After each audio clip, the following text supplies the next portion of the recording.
তুমি সালাত কায়েম না করে নিজেকে মুসলিম মনে করছো, তার ফলে তুমি মসজিদে আসো না। ঠিক আছে, মসজিদে না আসবে না আসো, কিন্তু তুমি মনে রেখো তোমার মৃত্যু হয়ে গেলে মসজিদে যে খাটটা রাখা হয় সে কিন্তু তোমাকে অবশ্যই তোমার বাড়িতে আনতে আসবে, সেখানে আসবে।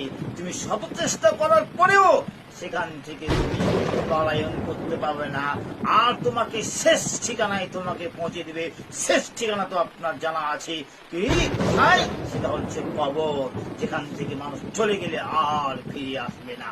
অতএব আপনি সবার যে কোনো মূল্যে কায়েম করতে আপনাকে মুসলিম টিকে থাকার জন্য, মুসলমান টিকে থাকার জন্য। কারণ নবী করিম মুহাম্মদ সাল্লাল্লাহু আলাইহি ওয়াসাল্লাম বলছেন, বাইনাল আবদি ওয়া বাইনাল কুফরি তারাকুস সালাত। একজন মুসলিম একজন অমুসলিমের মাঝে পার্থক্য হলে নামাজ সালাত। যদি নিজেকে মুসলিম বলে দাবি করেন তাহলে আপনাকে সালাত যে কোনো মূল্যে কায়েম করতে হবে। শুনুন, জাহান্নাম আছে খোলা আর জান্নাত আছে তালা।